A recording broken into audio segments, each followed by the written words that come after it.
Hello દોસ્તો, સ્વાગત છે બેચરસિંહ રાજપૂત વ્લોગમાં, નવા વ્લોગમાં.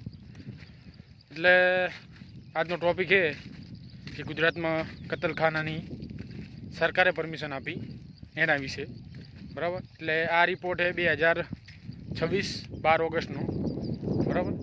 અને થોડી જરૂરી માહિતી આપી દઉં તમને કે અમુકને લાગતું છે કે આ રીતના વ્લોગ કેમ બનાવે છે. આવા વ્લોગ તો જે ઇન્ફોર્મેશન આપતા હોય આપણે એ વખતે કોઈ આમ ઓફિસમાં બેસીને કે એવી જગ્યાએ જ્યાં અપાય કે જ્યાં શાંતિ હોય. મને તો શાંતિ અહીંયા જ લાગે છે, ખેતર, બરાબર. અને આપણા વ્લોગ આવી રીતના જ આવશે, જરૂરી માહિતી આપણે શેર કરીએ છીએ. આજના વ્લોગની વાત કરીએ આપણે તો જે ગુજરાતમાં છેલ્લા ઘણા વર્ષોથી ધમધમી રહ્યા છે જે કતલખાના, બરાબર. હવે એની પરવાનગી સરકાર આપી રહી છે. બોલો કે તમે કેટલે આમ આવીના બેજુબાન જાનવર હોય, બરાબર, એમનું કરો. હવે આ ભડવી સરકારને મારે શું કહેવું, બરાબર. અમુક શબ્દો મારે બોલાય એવા હોતા નહીં, તો આપણે બોલવા પડે છે. હવે સમજી લો કે 10,735 કતલખાનાની ઓન રેકોર્ડ સરકારે પરમિશન આપી દીધી. એમાં ગાય આવી, ભેંસો આવી. હવે કહેવાય છે ભેંસોનું માંસ, બરાબર, પણ અંદર ખાને શું કને ખબર કે કયું માંસનો ઉપયોગ થતો હોય. એક વિડીયો વાયરલ થયો હતો કે જે બહારની કન્ટ્રીનો હતો અને એ ભાઈ હતો આપણા ઇન્ડિયાનો. હવે એને એક પેકેટ લઈને દેખાડ્યું હતું કે આ પેકેટ છે એ ગાયનું માંસ છે, બરાબર. હવે એનું મેન્યુફેક્ચર છે આપણા ઇન્ડિયામાં, દિલ્હીમાં, ન્યૂ દિલ્હીમાં. હવે એ પોતે ભળવો અહીંયા જ બેસે છે ન્યૂ દિલ્હીમાં, બરાબર. તો એને ખબર ના હોય કે ગાયનું અહીંયા કંઈ બધું ચાલી રહ્યું છે, બરાબર. ખાલી જાણે વોટ લેવા હોય તારે હિન્દુત્વ યાદ આવે છે, ગૌ માતા યાદ આવે છે.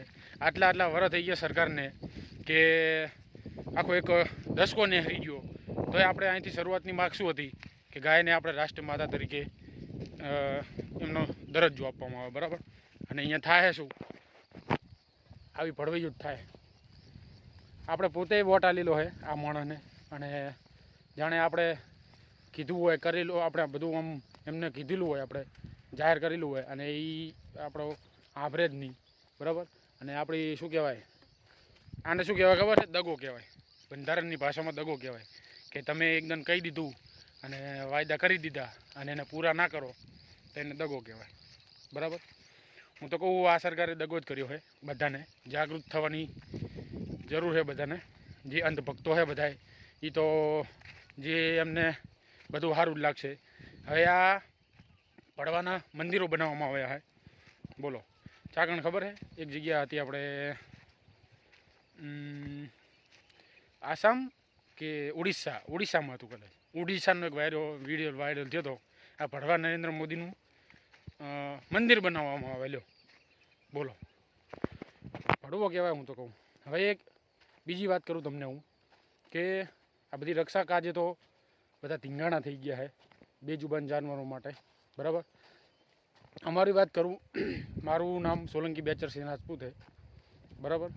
તો એક આપણે ગુજરાતની વાત કરીએ, અમર શૂરવીર વીર વસરાજ દાદાની, બરાબર. હવે એમાં એવું હતું કે એ પોતે નાની ઉંમરમાં જ હતા, બરાબર, 25 થી 28 વર્ષમાં. એમને એવું જાહેર કરવામાં આવ્યું કે અહીંયા કણે કોક એવા બધા આવા લુખ્ખા તત્વો હોય એ ગાયોને લઈ જાય રહ્યા. હવે એ પોતે પરણવા ગયા હતા જાન લઈને, બરાબર. તો જાન લઈને પરણવા ગયા હતા ને એમને આવી વાતચીત જાણવા મળી કે આવું થાય છે. તો એ પોતે વરમાળા જે એમની પત્ની હોય, ધર્મપત્નીને એના હાથમાં આપી દીધી કે ભાઈ કે મારી અર્ધાંગની છે તું, તારાથી વાત જોવાય તો તું જોજે. બાકી આ ગાયો લઈ જનારાને એકેને જો જીવતા મૂકું તો મારી જીવતરમાં ધૂળ લાગી, બરાબર. આવી પ્રતિજ્ઞાઓ લીધી છે અને જે અમર થઈ ગયા છે એકેને ભડના દીકરાને ત્યાં પગ નહોતો મૂકવા દીધો, બરાબર. હવે આવા શૂરવીરો થઈ ગયા છે આપણા ભારત દેશમાં, ગુજરાતમાં. અને આ ભડવા અહીંયા જઈને બધા આવા ધંધા કરે, બોલો. એટલે આપણે જાગૃત બનવાનું છે. એવું નહીં કે જેમ ચાલે એમ ચાલવા દો, બરાબર. જેમ ચાલે એમ ચાલવા દો તો તમારી અગાશી ઉપર આ બધા પથ્થરિયું કરી જાય એમ છે. એટલે હું તો કહું છું કે ગુજરાતમાં 40-50 વર્ષથી યાર એમની પોતાની પેઢીઓ સવારવા આવી ગયા છે, તો આમને એમનો પરચો દેખાડવો પડે. જાગૃત નાગરિક તરીકે આજે હું શપથ લઉં છું કે આ જીવન ભાજપ સરકારનો બહિષ્કાર કરું છું. બરાબર, ક્યાંય આપણે વોટના નામે ભાજપ સરકારને કે કંઈ પણના નામે ભાજપ સરકારને સપોર્ટ કરતા નહીં.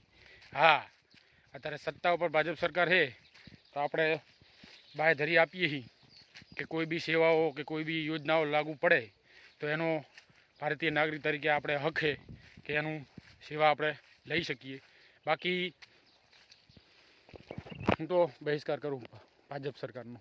બરાબર, પહેલાં જે પાર્ટી હતી અટલ બિહારી વાજપેયી પ્રમાણે એમના સમયમાં, એ પ્રમાણે અત્યારે કશું રહ્યું નહીં. અત્યારે આ સરકાર છે એ મોટા મોટા ઉદ્યોગપતિ જે અદાણી અંબાણીના ચમચા છે.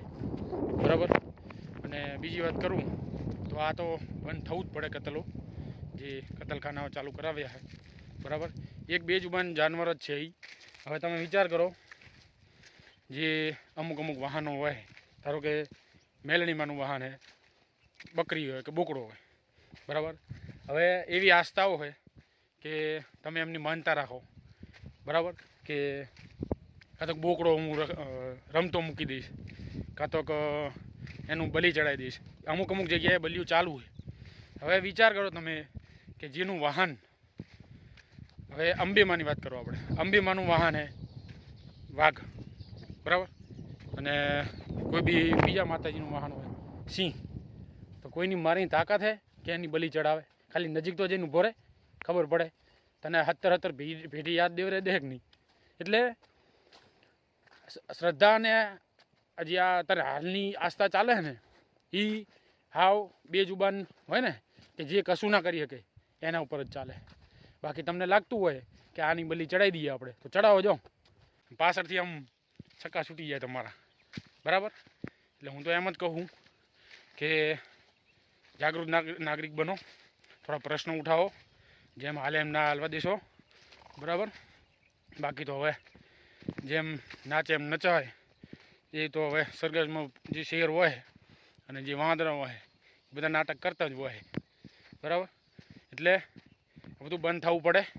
આપણે જાગૃત નાગરિક તરીકે અહીંયા જઈને આપણે પાર્ટિસિપેટ ના કરી શકીએ, અહીંયા જઈને ભાગ ના આપી શકીએ, તો છેવટે વિડીયો તો બનાવી જ શકીએ આપણે, કે ગમે તે જોવે તો એને એમ થાય કે ના ભાઈ આવું ભારત દેશમાં ને ગુજરાતમાં ચાલી રહ્યું છે. બરાબર, હજુ તો અલગ ટોપિક ઘણા આપણે આવશે. આપણે પર્સનલ વ્લોગની ચેનલ છે આ, એ આવશે. પણ શું છે, આપણી પાસે હાલ કોઈ ગમે તેમ મતલબ ટ્રાવેલ કરવા જઈએ કે ફરવા જઈએ કે ખેતીના જાણે આ બધું ચાલુ થશે આપણું કામકાજ. બરાબર, ત્યારે એના વ્લોગ આવશે. પણ હાલ તો આપણે આ ટોપિક ઉપર આવશે, અલગ લાઈફ વિશે આવશે. અને હાલ તો આપણે ટાર્ગેટ મોદી સરકાર ઉપર જ છે, એના વિશે અલગ વિડીયો બનાવવાના આપણે. બરાબર, સપોર્ટ થાય તો સપોર્ટ કરતા રહેજો, ચેનલને સબસ્ક્રાઈબ કરી લેજો. બરાબર, જરૂરી માહિતી જ આપણે મોકલશું, જે લીગલી હશે, કે જે એમના વિરુદ્ધ કેસ થાય એવા હશે, કે જે આપણે પ્રૂફ કરીને દેખાડશું. બરાબર, અને જે સચોટ માહિતી હશે એ જ આપણે આ વિડીયોના માધ્યમથી મોકલશું. બરાબર, બાકી કોઈ અફવા નહીં ફેલાઈએ કે એના વિરુદ્ધ આપણે કોઈ ષડયંત્ર નહીં રચીએ. બાકી જે સાચું હશે એ તો આપણે બોલવાનું ફરજ છે. હું ભારતીય નાગરિક છું, આધાર કાર્ડ મારું ભારતનું છે, ચૂંટણી કાર્ડ ભારતનું છે, બધા ડોક્યુમેન્ટ ભારતના જ છે. એટલે હું જ્યાં બોલું છું તમે એમ ના સમજતા કે બધી આ કોઈક બહારથી ફંડિંગ કરે છે ને બહારથી કોઈકને કહેવાથી બધું કહે છે. આપણે કોઈ હમણાં કોઈનો ફેર પડતો નહીં. બરાબર, જે છે એ સાચું જ છે, અને આપણે ગમે તેને બોલી દેવાના છીએ. એટલે હું તો કહું ને કે આ જે ચાલી રહ્યું બધું ખરાબ ચાલી રહ્યું છે અત્યારના. તમે વિચાર કરો, આ પાર્ટીની વાત કરો, કેવી મોટી અફવાઓ, કેવી મોટી વાતો કરે, અને અંદર ખાને શું થાય, બળાત્કારીઓ તો એના પાર્ટીમાં ભર્યા છે.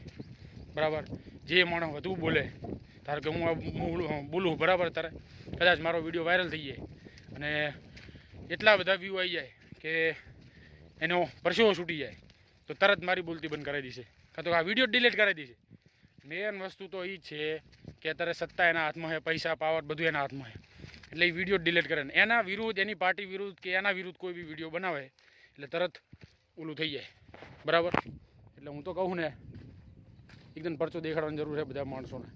બધા લોકો એક થાઓ, અને આ જે જનતા પાર્ટી છે, એક વસ્તુ વિચારો તમે કે 40-50 વર્ષથી અમને પોતાનું સામ્રાજ્ય જમા કરી નાખ્યું હોય, કદાચ આપણે એક વર્ષ એક ટાઈમ આ સરકારને આપણે ચૂકાવી દઈએ તો તરત જેટલો ફેર પડી જાય.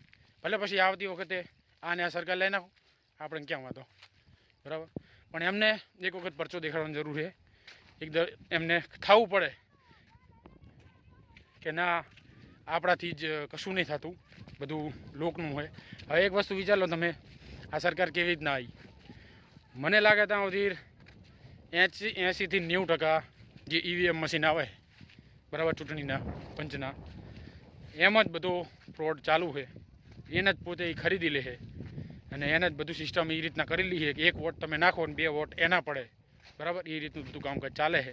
જો એ હટાવી દેવામાં આવે, બેલ પેપર જે આવે એને ચાલુ કરી દેવામાં આવે ચૂંટણી, અને કદાચ એવી ટાઈટ સિક્યુરિટી રાખવામાં આવે કે કોઈ બી MP MLA કે કોઈ બી એવો એનો જે પાર્ટીનો બોલો હોય, બરાબર, જ્યાં સુધી ચૂંટણી પતે નહીં ત્યાં સુધી અંદર લોકઅપમાં રહે.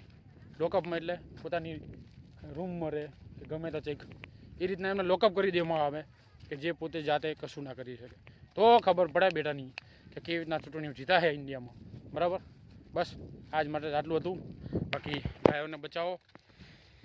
અહીંયા તમને લાગતું હશે કે ખેતરમાં આપણે શેઢે દવા છાંટી હતી.